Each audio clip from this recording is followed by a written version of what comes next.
Captain Jake Morrison stood on the bridge of his ship, the USS Defiance. Through the large windows, he could see stars scattered across the darkness of space like tiny diamonds. But today, those stars held no beauty for him. Today, they held only death.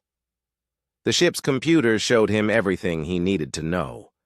3 million people lived on the planet below. Men, women, children, all of them human colonists who had traveled far from Earth to build new lives. They had farms, schools, hospitals. They had dreams. In 6 hours, they would all be dead. "Sir, the enemy ships are getting closer," said Lieutenant Amy Chen from her station. Her fingers moved quickly over the controls, but Jake could hear the worry in her voice. 70 ships total. They're not answering any of our calls." Jake nodded slowly. The Zephyrians had made their message clear when they destroyed the orbital defense stations. No talking, no deals, just death for every human in the system. "How many people can the evacuation ships carry?" Jake asked. Commander Pete Williams checked his tablet. "Maybe 300,000, sir, if we're lucky." He looked up at Jake with sad eyes. "That's only 1 person out of every 10. Jake felt a cold weight in his stomach. 9 out of every 10 people on that planet would die today. Children who would never grow up. Parents who would never see their kids take their first steps. All because humanity had made enemies among the stars. The captain walked to his command chair and sat down heavily. On the armrest, a small plaque showed the most important rule in Earth's fleet. No engagement with superior alien forces without direct orders from Earth Command. That rule had kept humanity alive for 300 years. When humans first met aliens, they learned quickly that the galaxy was a dangerous place. Many alien races had weapons that could destroy entire planets. Others had ships that moved faster than anything humans could build. The smart thing to do was avoid fights you couldn't win. Admiral Kate Sullivan had learned that lesson the hard way. 300 years ago, she led a fleet against an alien armada to save a human colony. She won the battle, but started a war that killed millions. Her last message to Earth Command was simple: "Don't let pride kill us all." Since then, Earth's fleet followed one rule above all others. When facing a stronger enemy, you asked Earth Command for orders. You waited. You didn't start wars that humanity couldn't finish. But Earth was 8 days away by the fastest communication. 4 days for a message to reach Earth. 4 days for orders to come back. The people on the planet below had hours, not days. Jake looked at the tactical display again. 12 human ships against 70 alien ones. The Zephyrians had bigger guns, stronger shields, and faster engines. Following the rule meant watching 3 million people die while waiting for permission to act. "Captain," Amy said, her voice shaking slightly, "we're getting emergency signals from the surface. The civilian transports are under attack. They're trying to evacuate the cities, but the alien fighters are shooting them down." On the main screen, Jake watched a passenger ship explode in a ball of fire. Inside that ship had been families, maybe 1,000 people, gone in an instant. The Zephyrians weren't just conquering the planet. They were making sure no one escaped to tell the story. Jake's hands gripped the armrests of his chair. His own daughter, Lisa, was safe on Mars. But every parent on that planet felt the same love for their children that he felt for his. Every child down there deserved the same chance at life that his daughter had. Commander Williams stepped closer to Jake's chair. "Sir, I know what you're thinking. But if we attack, we'll be breaking the most important law in the fleet. Even if we somehow win, Earth Command will put us all in prison. We'll be remembered as the fools who started another war." Jake knew Pete was right. The rule existed for good reasons. Humanity was still young among the stars. Most alien races had been traveling between planets for thousands of years. They had weapons and technology that humans could barely understand. Starting fights with them was usually suicide. But Jake also knew something else. Sometimes doing the right thing meant breaking the rules. "Amy, open a channel to all ships in the fleet," Jake said. Amy's fingers danced over her controls. "Channel open, sir." Jake stood up and walked to the center of the bridge. Around him, his crew worked at their stations, but he could feel their eyes on him. They all knew what he was about to do. "This is Captain Morrison to all ships," he said, into the communication system. "In 5 minutes, I'm going to order an attack on the Zephyrian fleet. This will violate direct orders from Earth Command. Any captain who wants to leave has my permission. No one will question your choice." Jake waited. On the tactical display, he could see all 12 human ships. Not one of them moved away from the formation. Captain Lisa Reynolds of the USS Ranger was the first to respond. "Admiral Morrison," she said, using a rank Jake didn't officially have. "The Ranger is ready for battle." "USS Lightning standing by," came another voice. "USS Courage ready, sir. USS Freedom awaits your orders." One by one, every captain in the fleet pledged to follow Jake into a battle they probably couldn't win. These weren't reckless young officers looking for glory. These were experienced commanders who understood what they were risking: their careers, their freedom, maybe their lives. But they also understood something more important. Sometimes the rules that kept you safe were the same rules that made you less than human. Jake returned to his command chair and looked at the small plaque one more time. Admiral Sullivan had been right about avoiding wars, but she had also been wrong about something else. There were things worth fighting for, even when you couldn't win. "All ships, this is Admiral Morrison," Jake said, surprised by how calm his voice sounded. "We're going to show these aliens what happens when they threaten human families. We might not be able to save everyone, but we're going to make sure the Zephyrians remember this day for a very long time." Jake looked at Commander Williams. "Pete, signal the attack." As the USS Defiance turned toward the enemy fleet, Jake thought about the rule they were breaking.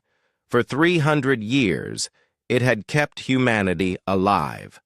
Today, they would find out if breaking it could keep humanity human. The battle for Kepler 442 was about to begin. The first shots of the battle lit up space like deadly fireworks. Captain Lisa Reynolds gripped her command chair as the USS Ranger shook under enemy fire. Red lights flashed on her bridge, and the smell of burning electronics filled the air. "Hull, damage on Deck 3, reported her engineer, Lieutenant Bobby Carter. "Shields down to 60%. Lisa watched the tactical screen. The Zephyrian ships moved like a school of fish, turning and firing in perfect formation. Their crystalline hulls reflected the light from their weapons, making them look like beautiful, deadly jewels floating in the darkness. "Danny, bring us." "Around!" Lisa ordered her pilot, Lieutenant Danny Torres.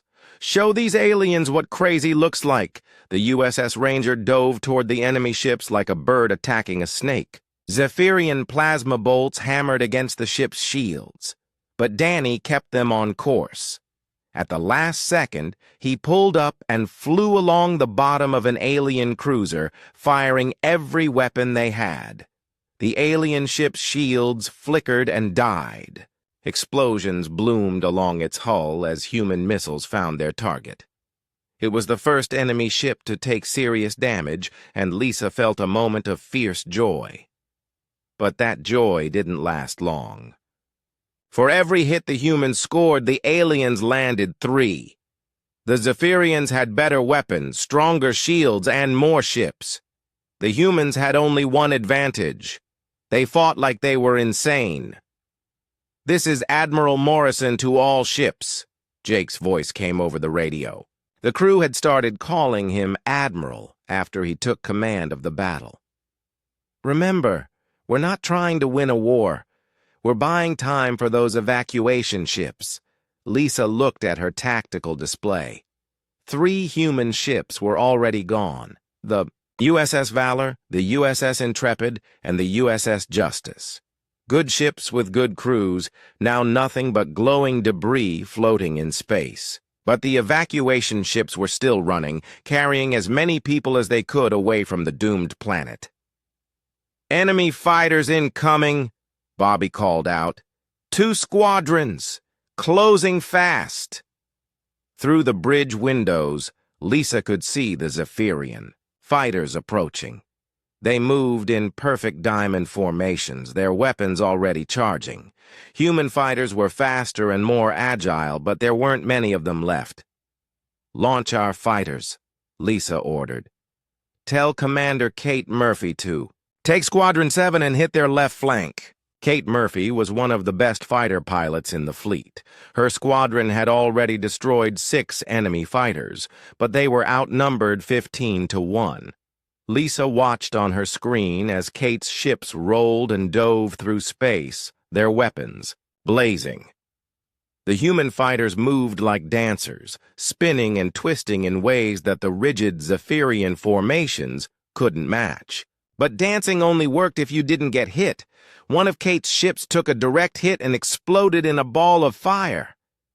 "Kate, fall back," Lisa called over the radio. "You're taking too much damage."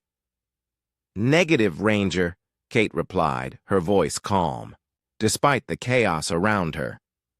"We've got them confused, pressing the attack." Lisa watched Kate's remaining fighters dive into the heart of the enemy formation. It was a move that should have been suicide, but somehow it worked. The Zephyrians tried to turn their big ships to follow the small fighters, and for a moment their formation broke apart. "All ships, concentrate fire on that heavy cruiser." Admiral Morrison's voice crackled over the comm. "Hit them while they're scattered." The remaining human ships focused their weapons on a single Zephyrian cruiser. Missiles, plasma bolts, and railgun shots hammered against its shields. For a moment, Lisa thought they had it. Then the alien ship's shields came back online, and it returned fire with weapons that made the human ships look like toys. The USS Lightning took the worst of it. Captain Ryan Mitchell's ship spun out of control, atmosphere bleeding from a dozen holes in its hull. But Ryan's crew didn't give up. Even as their ship died around them, they kept firing. "Lightning, report your status," Admiral Morrison called. "We're still here, Admiral," Ryan replied, though his voice sounded strained. "Engines are gone, but weapons are still online. We're not going anywhere, but we can still fight." Lisa felt a lump in her throat. That was what made humans different from the aliens. When a Zephyrian ship was damaged, it retreated to repair itself. When a human ship was damaged, it kept fighting until there was nothing left to fight with. But bravery alone wasn't enough. The math was simple and cruel. The humans had started with 12 ships. Now they had 7. The Zephyrians had started with 70 ships. They still had 63. "Captain Reynolds," Bobby called from his station. "I'm reading massive energy buildup from the Zephyrian flagship. Whatever they're charging, it's big." Lisa looked at the alien dreadnought on her screen. It was 3 times the size of any human ship, shaped like a crystal spear. Energy was building along its hull, crackling between the alien weapons like captured lightning. "All ships, this is Admiral Morrison." Jake's voice carried a new urgency. The flagship is charging some kind of super weapon. Looks like they're targeting the planet. Lisa's blood went cold. A planet-killer weapon. She had heard stories about such things, but had never seen one. If the Zephyrians fired that weapon, it wouldn't matter how many people the evacuation ships had saved. The entire planet would crack like an egg. "How long until they can fire?" she asked Bobby. "Maybe 20 minutes, 30 if we're lucky." Lisa looked at her tactical display. The evacuation ships were still running, but they needed more time. A lot more time, and the human fleet was running out of ships to buy it with. "Danny, take us in closer," she ordered. "If they want to destroy that planet, they'll have to go through us first." The USS Ranger accelerated toward the Zephyrian flagship, its weapons charging. Around them, the surviving human ships did the same. They couldn't stop the alien dreadnought, but they could make it pay a price for every shot it took at the helpless planet below. As they flew toward almost certain death, Lisa thought about the people they were trying to save. Families running for the evacuation ships. Children who didn't understand why the sky was full of fire. Parents making impossible choices about who to save and who to leave behind. The humans had broken their most important rule to be here. Now they would find out if it had been worth it. Admiral Jake Morrison watched his fleet die ship by ship. The USS Courage exploded in a flash of white light. The USS Freedom spun helplessly, its engines torn away by alien fire. In the past hour, he had lost 8 ships and over 3,000. Good people. But the evacuation was working. Slowly, painfully, one ship at a time, the civilian transports were escaping the planet. Each one carried 50,000 refugees. People who would live because his crews had chosen to die. "Sir, energy readings from the flagship are spiking," reported Chief Engineer Sam Parker. His uniform was stained with sweat and oil from crawling through damaged systems. "Whatever that weapon is, they're almost ready to fire." Through the bridge, windows. Jake could see the Zephyrian dreadnought. It looked like a mountain made of crystal and metal, with energy crackling along its surface like a storm trapped in glass. The planet-killer weapon was bigger than his entire ship. "Time to firing?" Jake asked. 15 minutes, maybe 18, Sam replied. "If we're very lucky." Lieutenant Amy Chen looked up from her communication station. Her face was pale, and blood ran down her forehead from a cut she'd gotten when a console exploded. But her hands never stopped working, coordinating the desperate flight of the evacuation ships. "Admiral, I have Governor Alan Hayes on the surface," she said. "He wants to speak with you." Jake almost refused. Some conversations were too dangerous to have. But Alan Hayes had been a good man when Jake knew him years ago. He deserved to hear the truth. Put him through. Governor Hayes appeared on the main screen. Behind him, Jake could see smoke and fire. The man looked like he had aged 10 years in the past few hours. "Jake," Hayes said, using his first name like they were still young officers serving together. "My people tell me what you're doing up there. They tell me about Earth fleet regulations, too. If you need to withdraw..." Jake cut the transmission before Hayes could finish. Some words once spoken couldn't be taken back. "Pete, what's our real status?" Jake asked his first officer. Commander Pete Williams consulted his tablet, though they both knew the numbers by heart. 4 ships left that can still fight. Us, the Lightning, the Courage, and the Freedom. The Lightning is barely holding together. The Freedom has no engines. The Courage... Pete shook his head. "Susan's been running on fumes and prayers for the last hour." Jake studied the tactical display. 4 human ships against 60 alien ones. Even if they could somehow damage the flagship, stopping that planet-killer weapon would take a miracle. "Admiral," came a voice over the comm. Captain Ryan Mitchell, from the USS Lightning, sounded tired but determined. "I've been thinking about that superweapon. It's drawing power from their main reactor, right?" "That's what our sensors show," Jake replied. "What if we could cause a feedback loop? Overload their systems?" Jake understood immediately. Ryan wasn't talking about a normal attack. He was talking about ramming his ship into the alien reactor at full speed. It was suicide. "Ryan, you're talking about a one-way trip. My ship's already dying, Admiral. Hull breaches on 6 decks. Life support failing. Reactor's been damaged since the first attack." Ryan's voice was calm, like he was discussing the weather. "Might as well make it count." Before Jake could respond, Captain Susan Davis spoke up from the USS Courage. "Ryan, you're not going alone.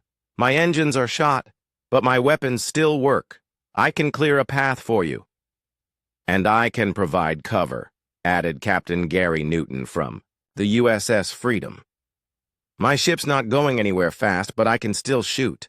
Jake felt something twist in his chest. These weren't desperate people making wild plans. These were professional officers calmly discussing their own deaths as if they were planning a training exercise. "There has to be another way," Jake said. "Sir," Sam Parker spoke up from his engineering station.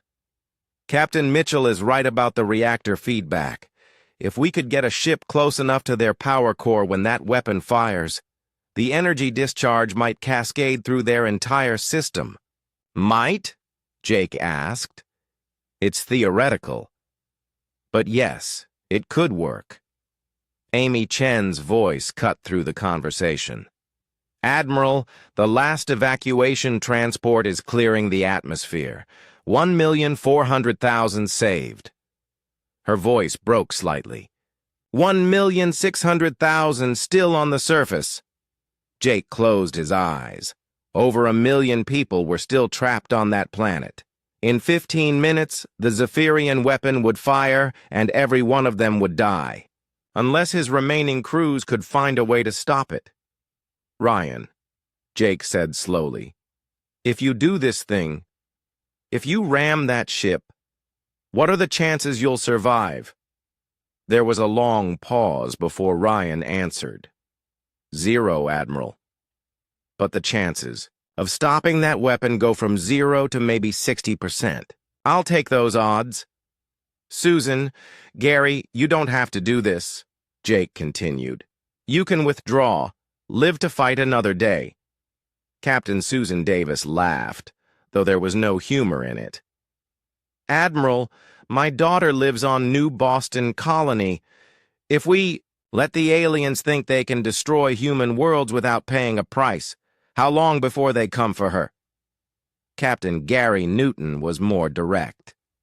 "Sir, we signed up to protect people. That's what we're doing." Jake looked around his bridge at the faces of his crew. Sam Parker, who had kept their ship running when any sane machine would have died. Amy Chen, who had saved over 1 million lives with her coordination of the evacuation. Pete Williams, who had followed him into this impossible battle without question. They were all going to die here. Jake knew that now. Even if they stopped the planet killer, the Zephyrian fleet would destroy the remaining human ships. But maybe, just maybe, they could save the people on that planet. "All ships," Jake said into the comm system. "This is Admiral Morrison. In 5 minutes, we're going to attempt something that's never been tried before. Captain Mitchell will lead the attack on the flagship. Captains Davis and Newton will provide support. The USS Defiance will cover their approach." Jake paused, looking out at the stars where his people were about to die.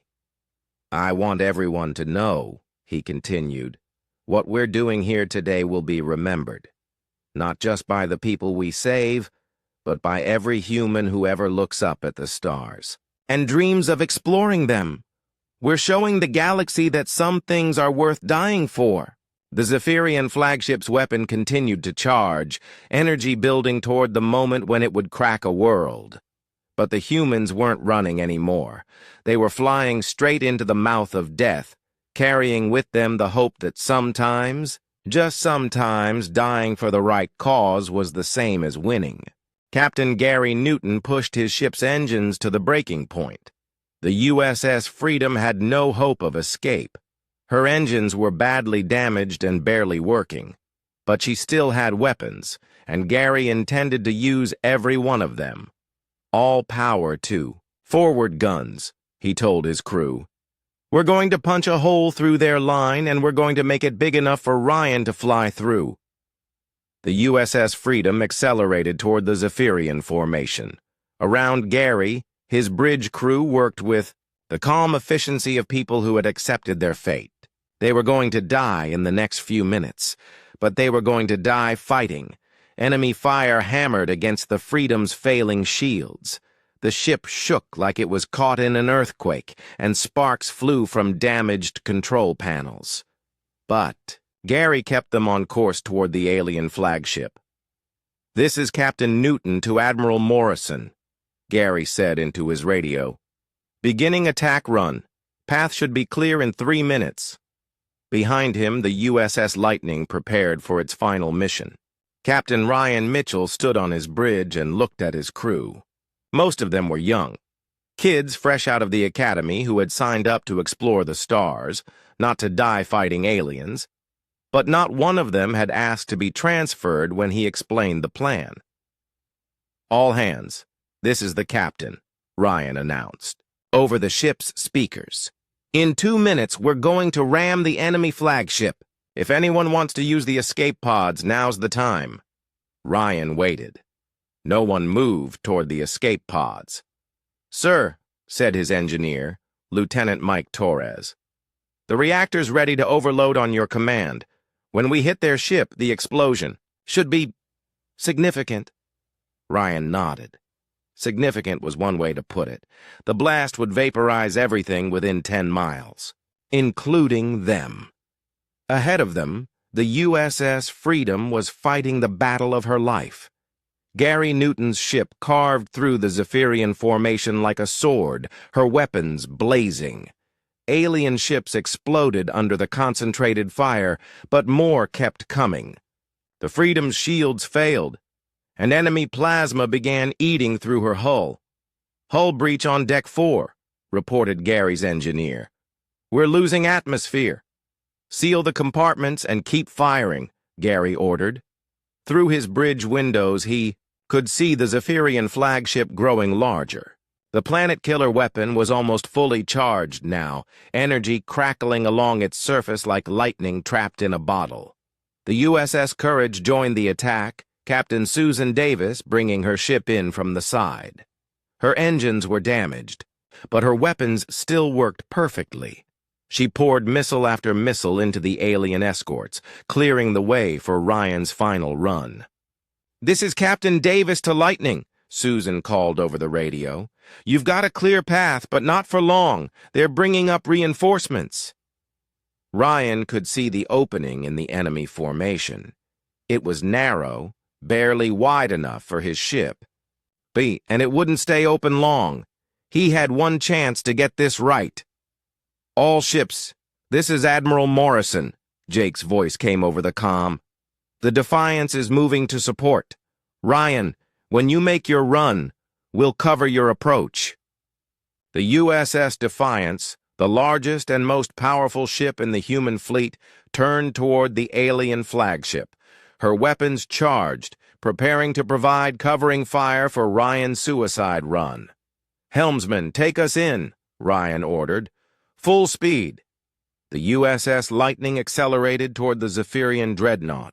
Enemy fire lit up space around them, but somehow most of it missed. The alien gunners had been trained to fight ships that dodged and weaved. They didn't know how to hit a ship that flew straight into their guns. 30 seconds to impact, Mike, Torres reported. "Reactor overload is armed and ready." Ryan watched the alien ship grow larger through his windows. He could see individual weapons ports, alien crew members moving behind crystalline barriers, emergency lights flashing as the aliens realized what was happening. "All hands, brace for impact," Ryan announced. Then, more quietly, he added, "It's been an honor serving with you." The USS Lightning struck the Zephyrian flagship just as the planet-killer weapon reached full charge. For a moment, nothing happened. Then Ryan triggered the reactor overload. The explosion lit up the entire star system. Energy cascaded through the alien ship's hull, overloading systems and causing secondary explosions. The planet-killer weapon, fully charged and ready to fire, turned its deadly energy inward instead of outward. Admiral Jake Morrison watched from the bridge of the Defiance as the Zephyrian flagship tore itself apart. The massive dreadnought broke into 3 pieces, each section spinning away into space-trailing debris and atmosphere. "My God," whispered Commander Pete Williams. "He did it. Ryan actually did it." But Jake's relief was short-lived. His sensors showed new contacts approaching, dozens of them. Not just Zephyrian ships, but vessels from other alien races. Word of the battle was spreading across the galaxy, and every enemy of humanity was coming to finish what the Zephyrians had started. "Sir," Lieutenant Amy Chen called from her station, "I'm reading massive fleet movements throughout the sector. Looks like the Kethvar, the Silmar, and at least 3 other species. They're all heading our way." Jake felt a cold weight settle in his stomach. They had stopped the planet killer, but at a terrible cost. The USS Lightning was gone, taking Ryan Mitchell and his entire crew with it. The USS Freedom was a drifting wreck. The USS Courage was badly damaged and barely operational, and now, instead of facing 70 alien ships, they were about to face hundreds. "Amy, can you raise Earth Command?" Jake asked. "I'm trying, sir, but something's jamming our long-range communications. The aliens don't want us calling for help." Jake looked at the tactical display. 4 human ships, 1 barely functional, 1 destroyed, 1 dying, and his own Defiance, which had taken heavy damage but was still combat-capable. Against them, an entire alliance of alien races was gathering. They had broken the most important rule in Earth fleet history to save the people on this planet. Now it looked like that decision was going to trigger the first interstellar war humanity had ever faced. "Sir," Sam Parker called from the engineering station, "I'm picking up something on long-range sensors. Ships approaching from the direction of Earth. Lots of them." Jake felt his heart skip a beat. "How many?" "I can't get an exact count through all the interference, but it looks like hundreds, maybe more." On the main screen, new contacts began, appearing at the edge of the star system. Ships bearing the colors and insignia of Earth Fleet. But not just military vessels. Jake could see the distinctive signatures of colony ships, merchant vessels, and even armed civilian craft. "Amy, are you getting any transmissions from those ships?" Jake asked. Amy's hands flew over her controls. "Yes, sir. It's Admiral Patricia Hayes. She's asking to speak with you directly." Jake knew Admiral Hayes by reputation, a tough, no-nonsense commander who had never been known to bend the rules. If she was here, it meant either very good news or very bad news for Jake and his crews. "Put her through," Jake said. Admiral Hayes appeared on the main screen.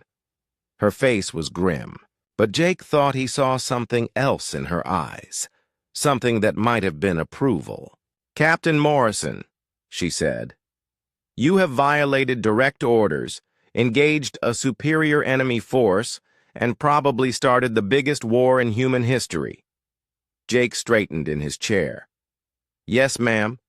I understand the consequences. I don't think you do, Admiral Hayes replied, because I'm about to tell you something that changes everything. Admiral Patricia Hayes looked directly at Jake Morrison through the view screen.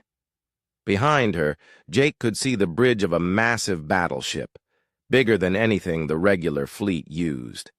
This was one of Earth's secret weapons, the kind of ship they only brought out when humanity's survival was at stake. Captain Morrison, Admiral Hayes continued, for the past 6 hours, every person on Earth has been watching your battle. The news networks, the government, the military command, everyone knows what you did here. Jake felt his stomach tighten. If Earth had been watching, then everyone knew he had broken the most important rule in the fleet. There would be no hiding what he had done. The rule about not engaging superior alien forces, Admiral Hayes said, was written after Admiral Sullivan's disaster 3 centuries ago. It kept us alive when we were weak and afraid. But we're not weak anymore, Morrison. And after watching your fight today, I don't think we're afraid either. On Jake's tactical display, more ships kept appearing. Not just Earth fleet vessels, but ships from every human colony in the galaxy.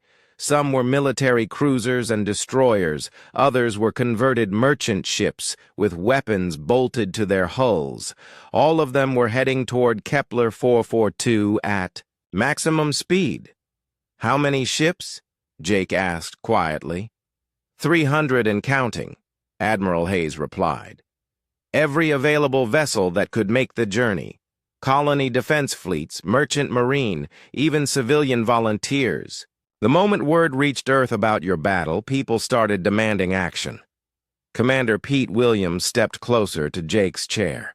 Sir, what about the alien reinforcements? Our sensors show ships from at least 5 different species heading this way.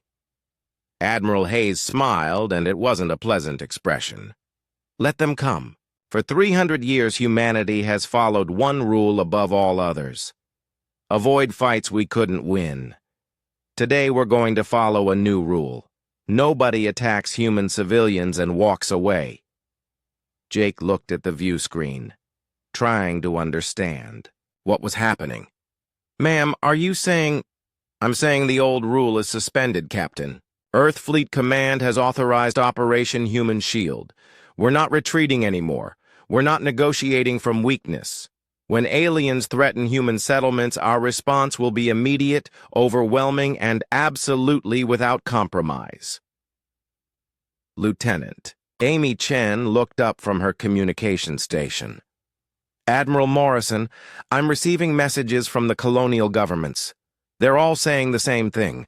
They want to know what the new rules of engagement are.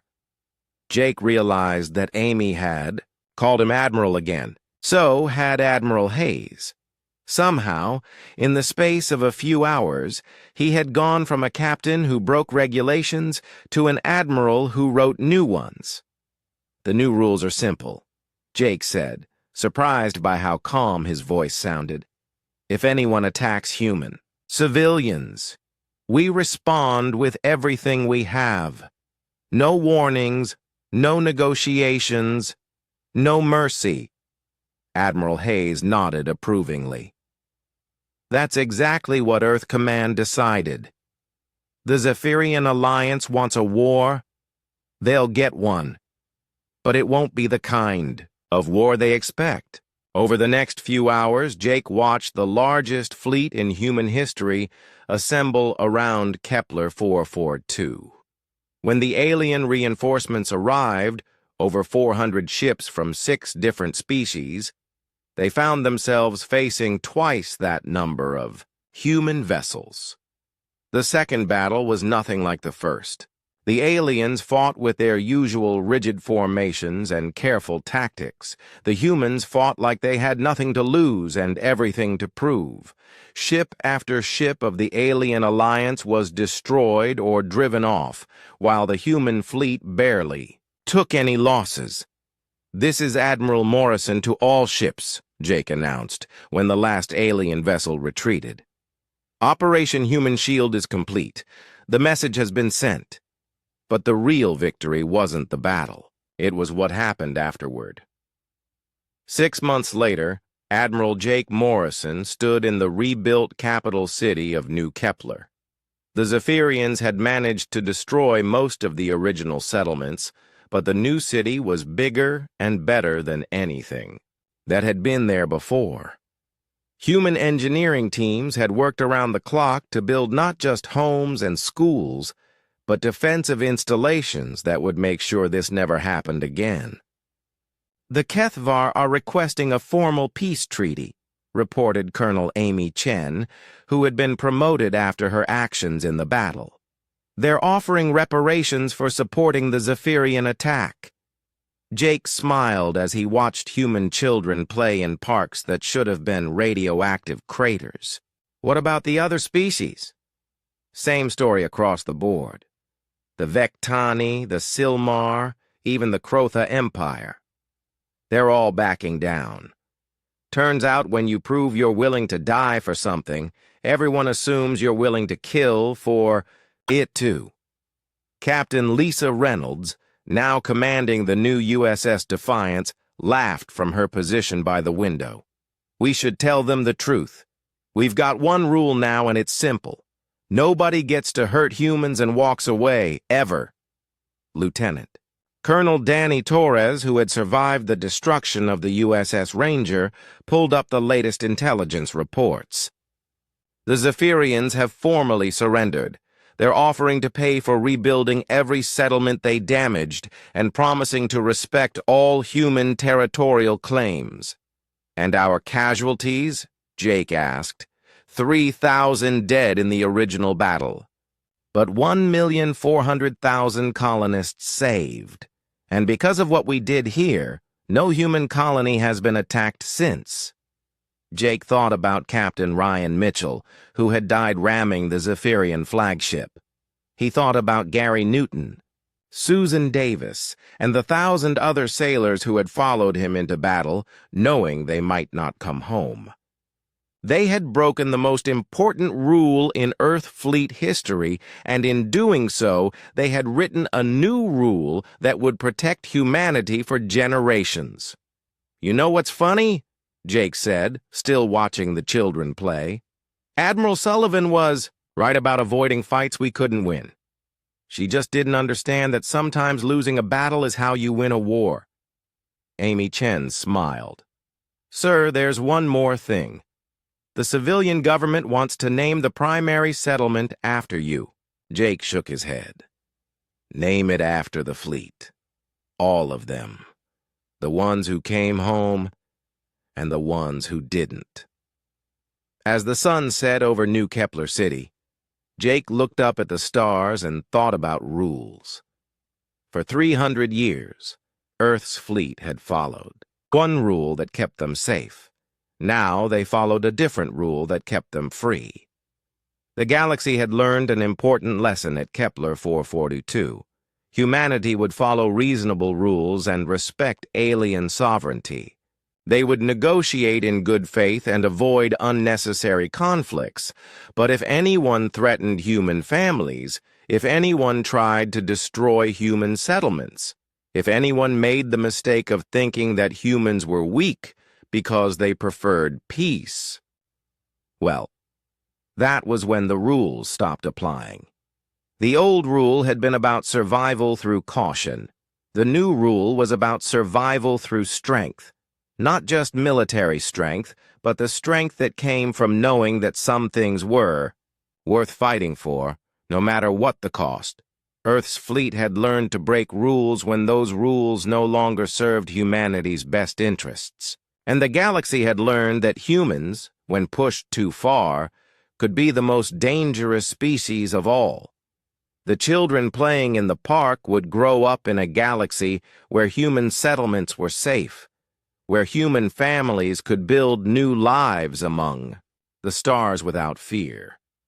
They would never know how close they had come to dying, or how many good people had given their lives to ensure their future. But they would grow up free, and in the end, that was all that mattered.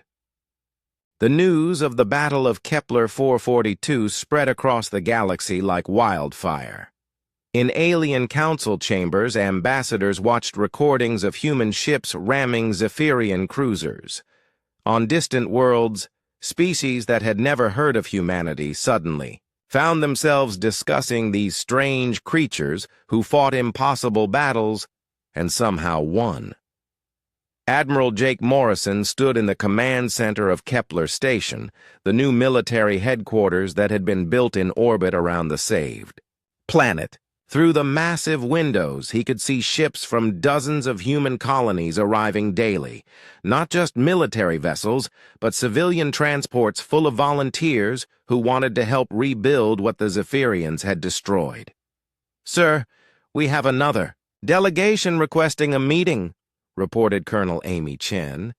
She had been promoted again after Earth Command realized that her coordination skills during the evacuation had saved more lives than any weapon. "This time it's the Veltar Republic." Jake nodded. The Veltar were the 15th alien government to request negotiations in the past month. Before the battle, most alien species had barely acknowledged human existence. Now they all wanted to know what humanity's intentions were. "What do they want?" Jake asked. "Same as the others. They want to know if we're planning to expand our territory, if we're going to attack species that didn't participate in the Zephyrian Alliance, if we're—" Amy paused, checking her notes. "If we're going to become a threat to galactic stability." Jake almost laughed. 6 months ago, the galaxy had viewed humanity as a minor species that kept to itself and avoided trouble. Now they were worried that humans might become the new dominant power among the stars. "Schedule the meeting for tomorrow," Jake said. "Same message as always. We're not interested in conquest. We just want to be left alone to live our lives in peace." But even as he said it, Jake knew things had changed forever. The galaxy was no longer a place where humans hid from stronger species. It was a place where other species watched humans carefully and wondered what they might do next.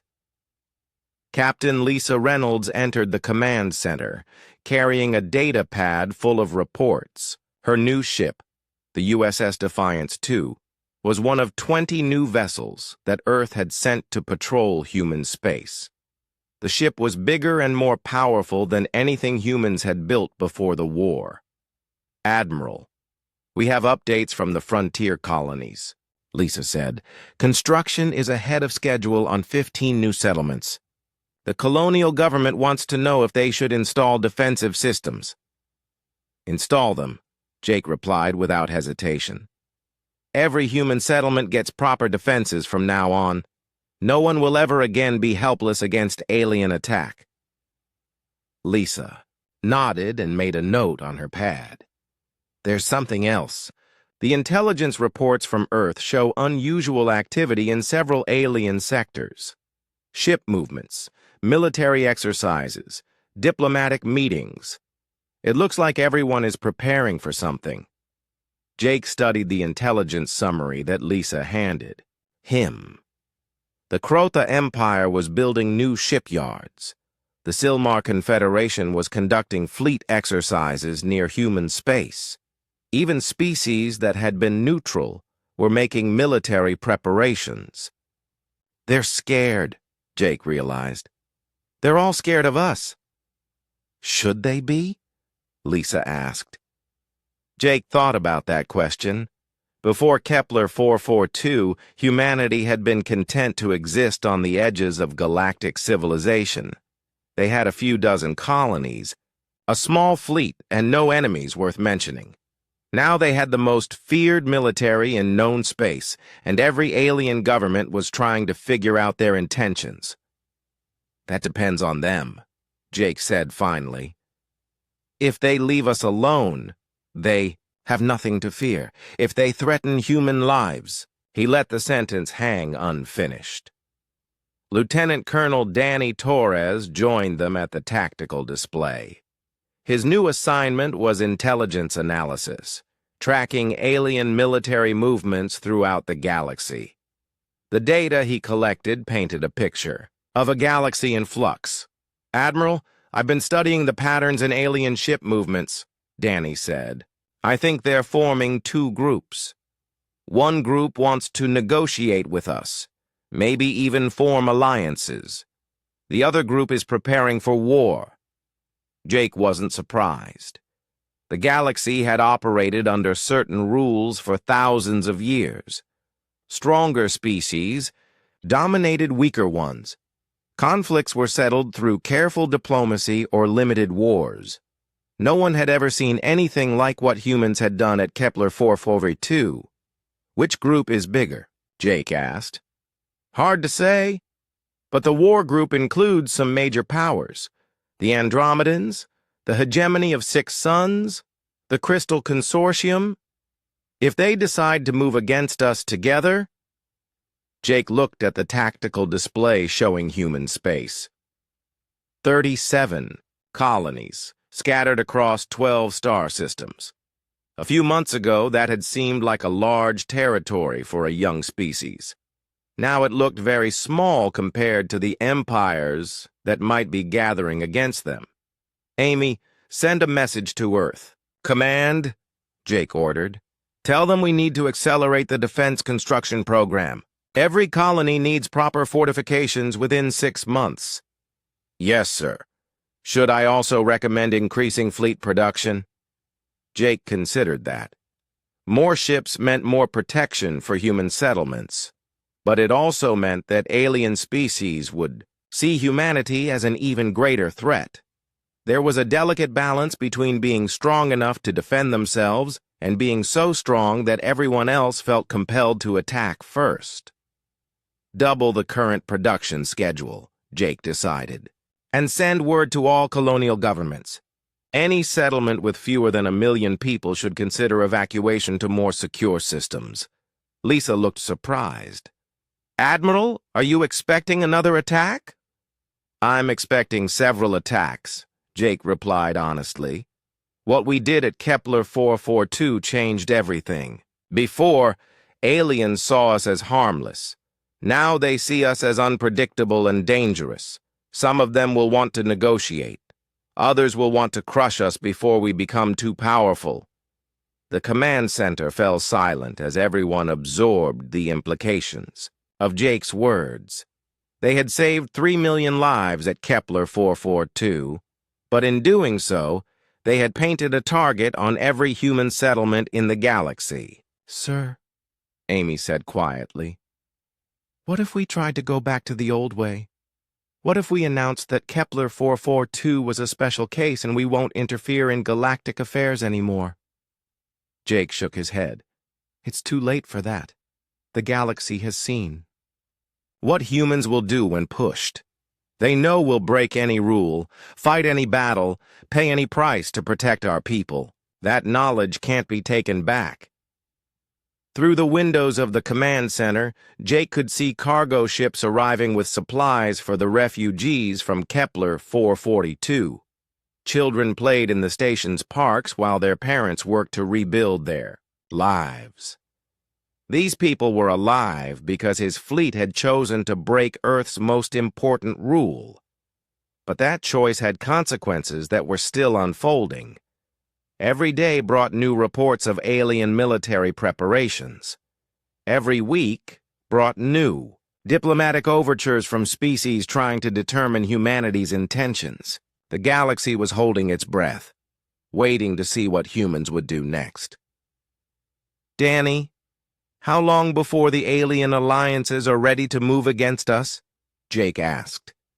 "Based on their construction schedules and fleet movements, maybe 6 months. Possibly less if they decide to strike before we can strengthen our defenses." Jake nodded grimly.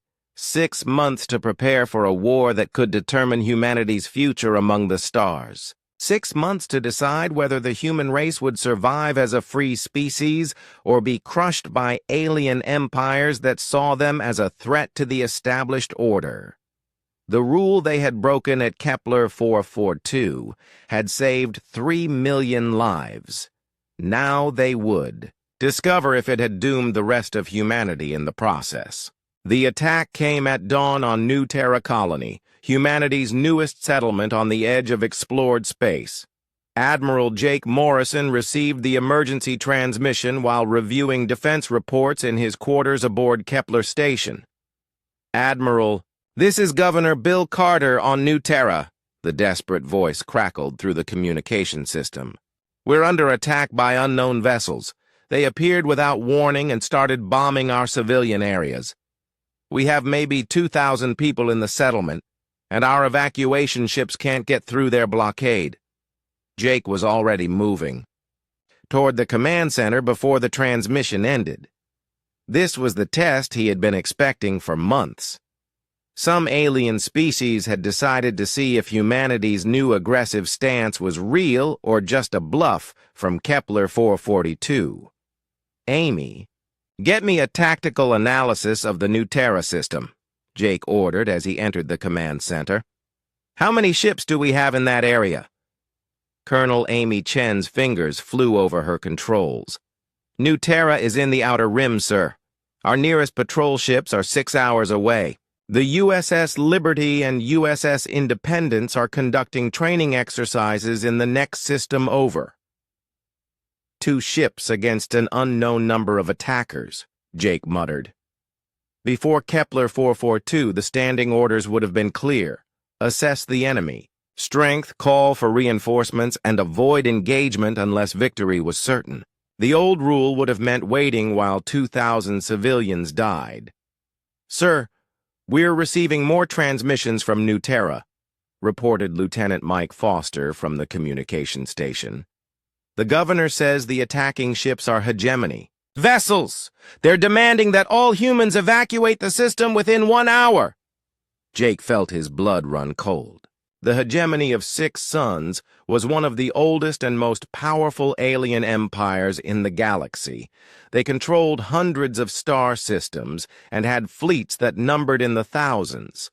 If they had decided to test humanity's resolve, they had chosen a target that would be almost impossible to defend. "How many hegemony ships?" Jake asked. "Governor Carter reports at least 15 warships, including 2 heavy cruisers," Amy replied. "Our patrol ships are seriously outgunned." Captain Lisa Reynolds entered the command center at a run. "Admiral, I just heard about New Terra. The Defiance 2 is ready to depart immediately, but it will take us 8 hours to reach them even at maximum speed." Jake stared at the tactical display showing the New Terra system. 2 human patrol ships against 15 hegemony warships. The smart move would be to order the patrol ships to withdraw and negotiate for the civilians' safe evacuation. The old rule would have demanded exactly that approach. But Jake remembered the children playing in the parks of New Kepler City. Those children were alive because humans had decided that some things were worth fighting for, regardless of the odds. "Amy, open a channel to the USS Liberty," Jake ordered. Captain Sarah Kim appeared on the view screen. She was young for a starship captain, but Jake had read her file.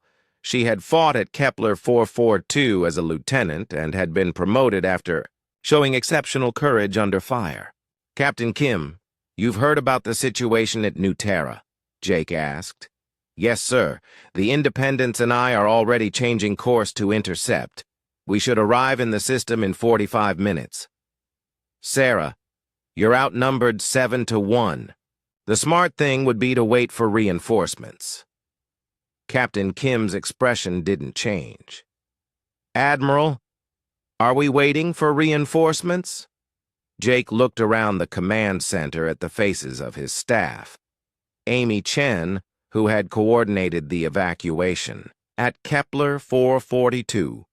Danny Torres, who had survived the destruction of his ship and kept fighting, Lisa Reynolds, who had led the charge against impossible odds. All of them were waiting to see if the new rule would hold when tested. "No, Captain Kim, we're not waiting. Engage the hegemony fleet and protect those civilians. The cavalry is coming, but you need to hold them off until we arrive." "Understood, Admiral. Liberty out." The next few hours were the longest of Jake's life. The USS Defiance II raced toward New Terra at maximum speed, while Jake listened to fragmentary radio reports from the battle.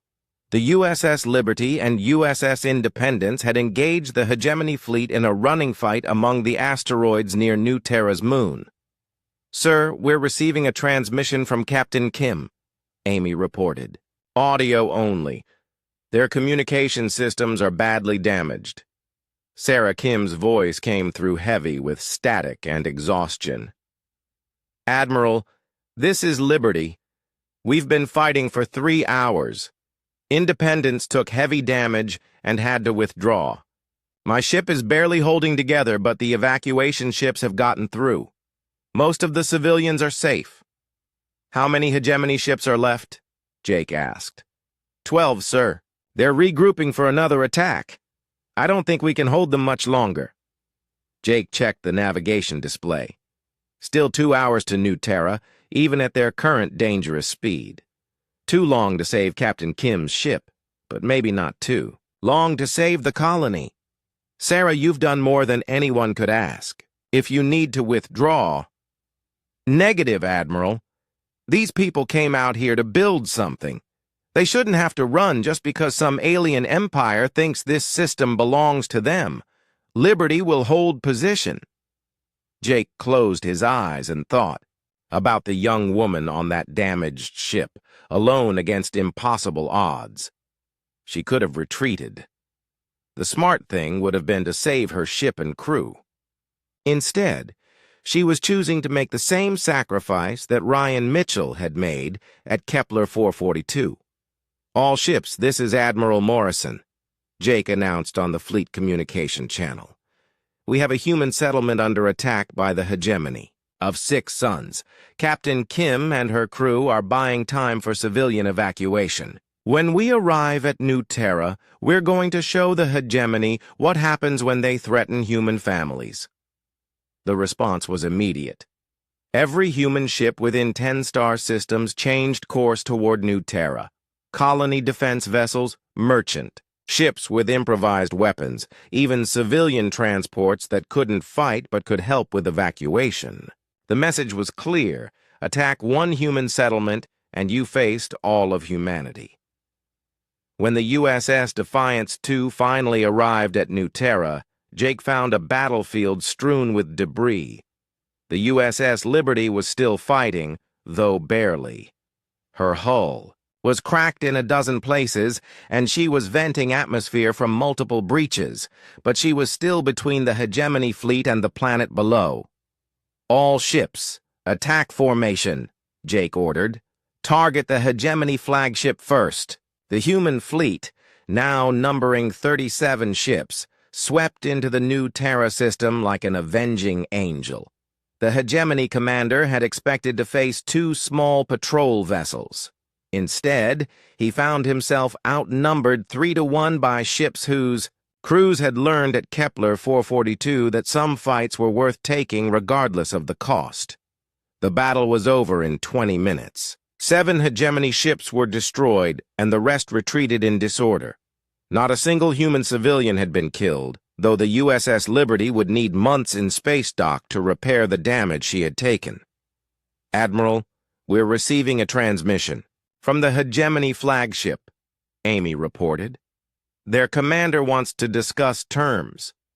Jake looked at the tactical display showing the fleeing alien ships.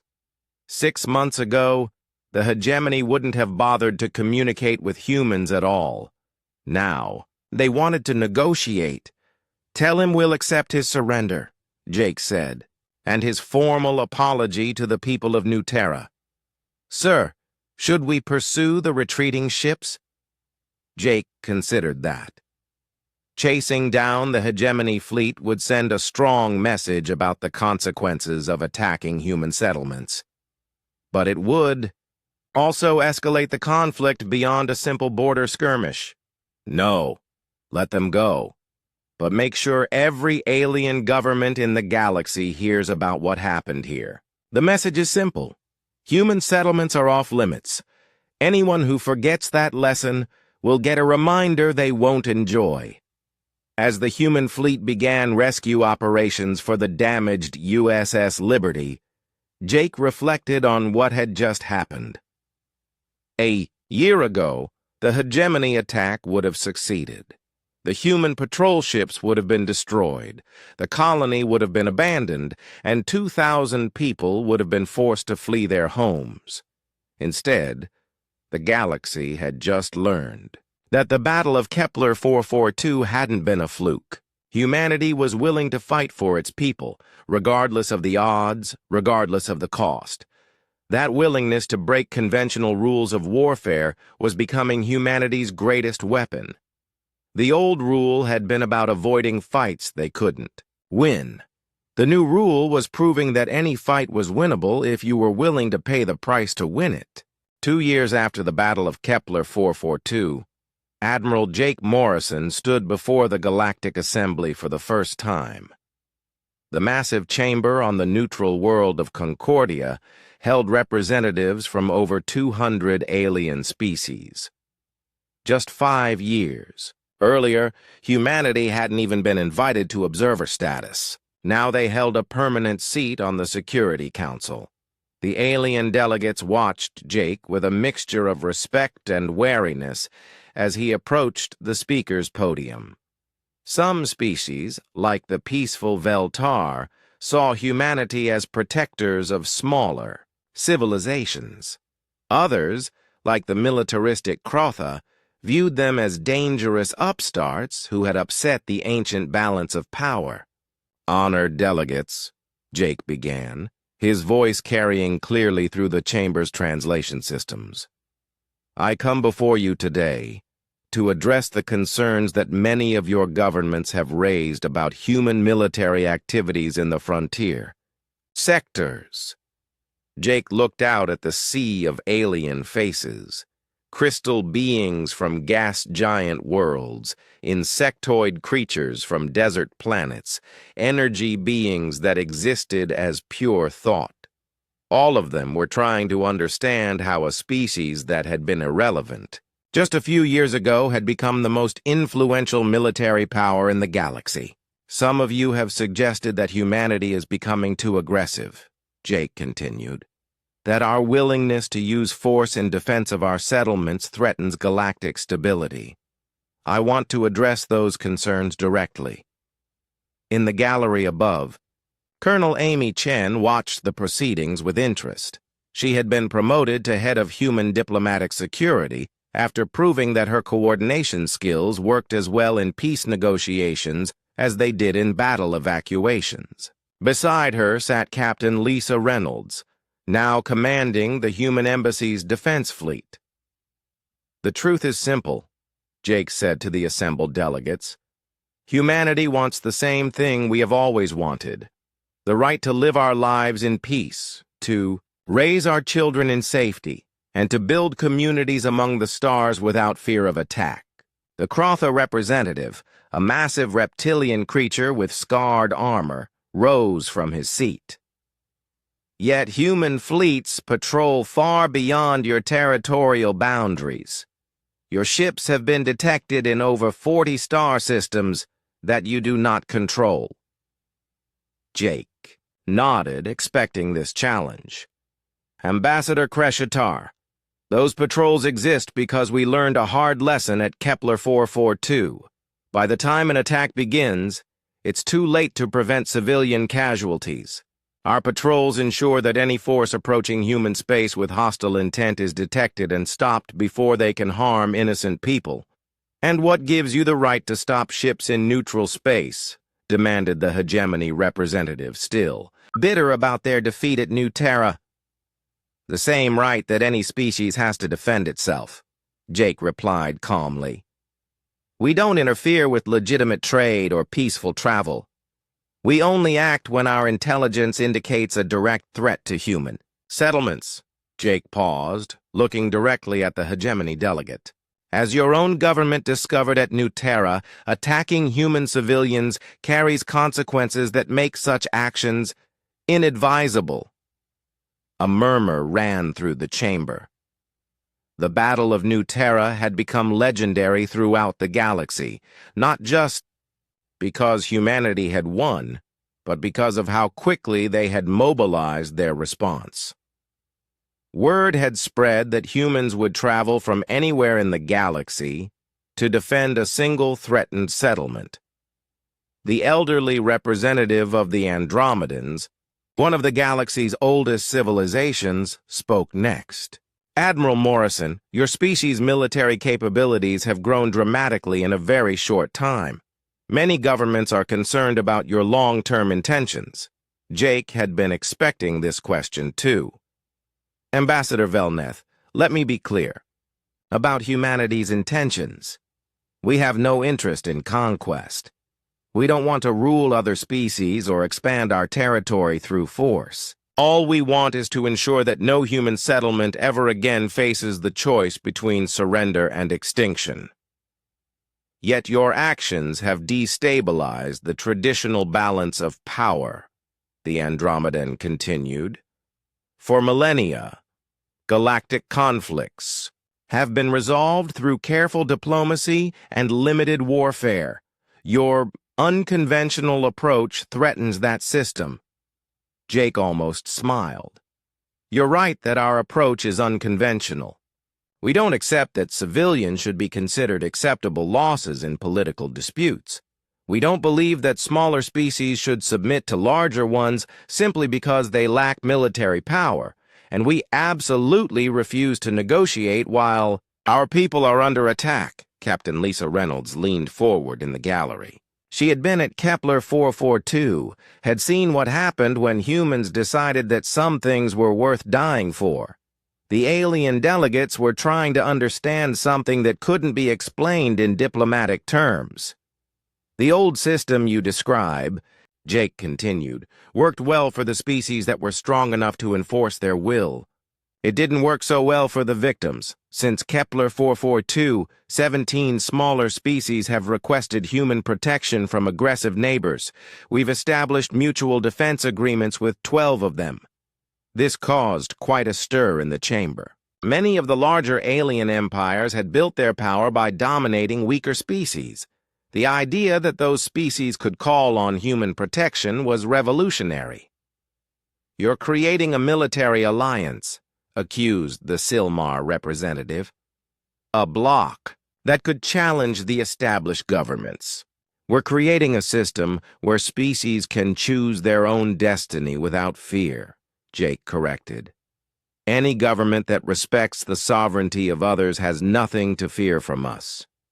Those that prefer to rule through intimidation and force, well, they may find that approach less effective than it used to be. The debate continued for hours, but Jake could see that the fundamental issue was clear.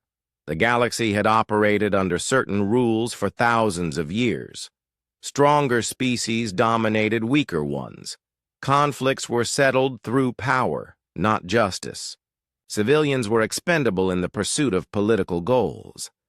Humanity had broken those rules, first at Kepler 442, and then at New Terra and a dozen other battles. Each time they had chosen to fight impossible odds rather than accept the established order. Each victory had convinced more species that the old ways weren't inevitable. When the session finally ended, Jake found himself approached by delegates from dozens of smaller species. The Veltar wanted to discuss expanding their mutual defense agreement. The Kepler refugees offered to share their terraforming technology. Even some representatives from larger empires quietly inquired about establishing better relations with humanity.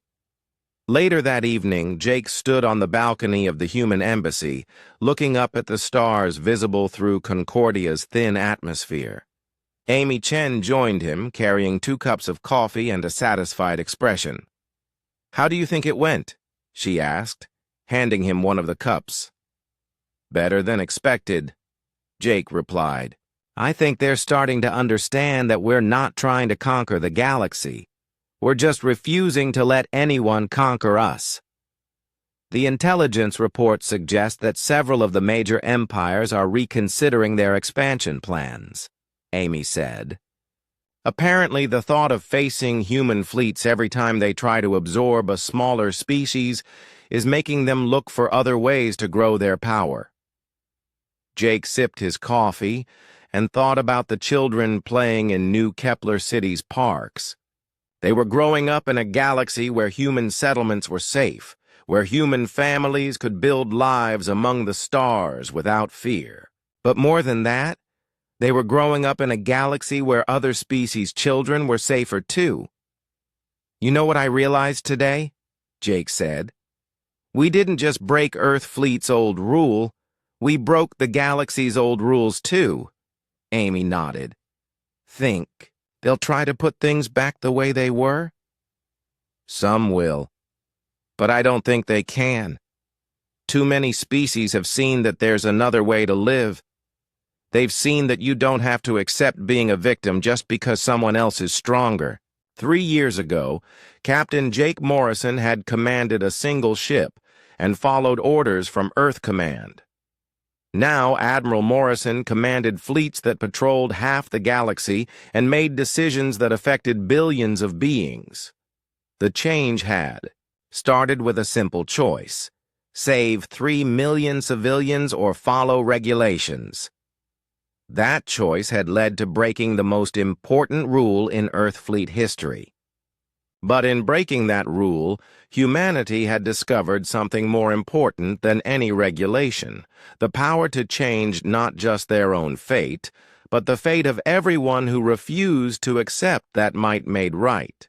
The old rule had been about avoiding fights they couldn't win.